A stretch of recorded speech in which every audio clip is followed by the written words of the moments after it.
I know it's difficult, but this virus is ruthless and is deadly.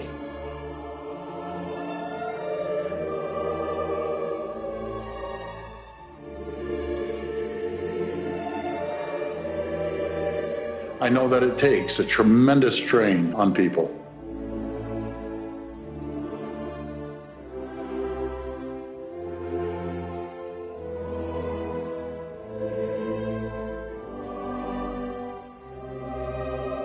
Our frontline heroes have our backs, and we must have theirs.